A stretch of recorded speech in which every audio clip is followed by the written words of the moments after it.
ನೀರಿನ ದೋಣಿಯಂತಾಗಿದೆ. ಅಂದರೆ ಅಣ್ಣ ಪ್ರೀತಿಸಿದ್ದ ಆ ನೀಲಾಂಬಿಕಾ ಅಣ್ಣನ ನಡುವೆ ಏನಾದರೂ? ಅಣ್ಣನಿಗೆ ಕಾರ್ ಆಕ್ಸಿಡೆಂಟ್ ಆದ ನಂತರ ತನ್ನೆರಡು ಕಣ್ಣುಗಳನ್ನು ಕಳೆದುಕೊಂಡು ಈಗ ಕುರುಡನಾಗಿದ್ದಾನೆ.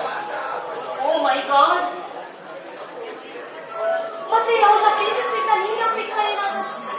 ಅಣ್ಣನಿಗೆ ಕಾರ್ ಆಕ್ಸಿಡೆಂಟ್ ಆದ ನಂತರ ಅವನಿಂದ ದೂರವಾಗಿ ಮತ್ತೊಬ್ಬನೊಂದಿಗೆ ತಾಳಿ ಕಟ್ಟಿಸಿಕೊಂಡು ಸುಖವಾಗಿದ್ದಾಳೆ.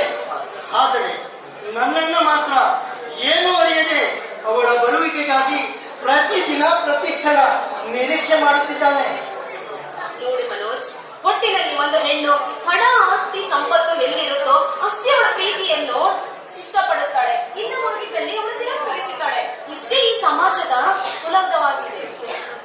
ರಾಣಿ, ಒಂದು ಹೆಣ್ಣು ನದಿ ಇದ್ದಾಗೆ ಎಲ್ಲೋ ಹುಟ್ಟಿ ಎಲ್ಲೋ ಹರಿದು ಕೊನೆಗೆ ಎಲ್ಲೋ ಸೇರುತ್ತಾಳೆ.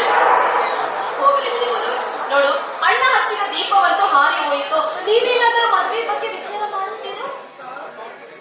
ಅಣ್ಣ ಕಟ್ಟಿದ ಪ್ರೇಮ ಕೋಟೆಯೇ ಕುಸಿದು ಬಿದ್ದಿರುವಾಗ ಇನ್ನು ನಾನು ಯಾವ ಹೆಣ್ಣಿನ ಮೇಲೆ ನಂಬಿಕೆ ಇರಲಿ ರಾಣಿ? ಮನೋಜ್, ಏಕೆ ನನ್ನ ಮೇಲೆ ನಂಬಿಕೆ ಇಲ್ಲವೇ ನಿಮಗೆ?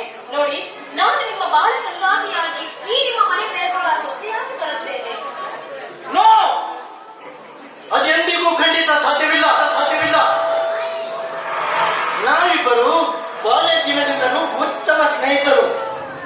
ಆದರೆ ಮದುವೆ ಎಂಬ ಶಬ್ದದಿಂದ ನನ್ನನ್ನು ಬಂಧಿಸಬೇಡ ರಾಣಿ.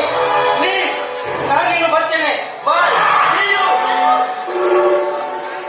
ಹುಚ್ಚು ಮನೋಜ್, ನಾನಂತ ಅವನ ಪ್ರೀತಿಯನ್ನು ಎಷ್ಟು ದಿನಗಳ ಕಾಲದಿಂದ ಕಾಯುತ್ತಿದ್ದೇನೆ. ಆದರೂ ಒಂದಲ್ಲ ಒಂದು ದಿನ ಅವನ ಬಾಳ ಸಂಗಾತಿಯಾಗಿ ಅವನ ಬೆಳಗುವ ಮನೆ ಸೊಸೆಯಾಗಿ